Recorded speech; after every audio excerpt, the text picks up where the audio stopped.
Mizoram, Manipur, Delhi, Andhra Pradesh, Hyderabad, railway, services, Goa, Karnataka, Maharashtra এই ১০টা টিমেরও total করলে বেঙ্গলের সমান ট্রফি হয় না। ঠিক এতটাই গ্যাপ সেখানে। মোট ৩৩ বার সন্তোষ ট্রফি জিতে সবার উপরে আছে পশ্চিমবঙ্গ। তারপরে ২য় স্থানে পাঞ্জাব, যার দখলে ৮ বার এই শিরোপা। তৃতীয় স্থানে ৭ বার করে ট্রফি জিতে অবস্থান করছে সার্ভিসেস এবং কেরালা। ২০২৪-এ সন্তোষ ট্রফির হায়েস্ট গোল স্কোরার রবি হাঁসদা। তবে বাংলার ৩টে বড় ক্লাবে জায়গা পাননি তিনি।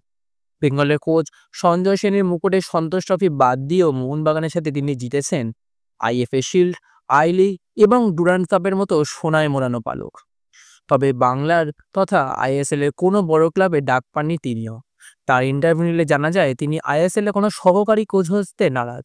তার মধ্যে তার যে দক্ষতা, তার যে খ্যাতি এবং তার যে এক্সপিরিয়েন্স আছে তা আইএসএল এর যে কোনো বড় ক্লাবে প্রধান কোচ হওয়ার জন্য যথেষ্ট। এখন দেখার বাংলা ৩টে বড় ক্লাব বা আইএসএল এর অন্য কোনো ক্লাবে পরের মৌসুমে এই চ্যাম্পিয়ন টিম থেকে কাদের ডাক পড়ে।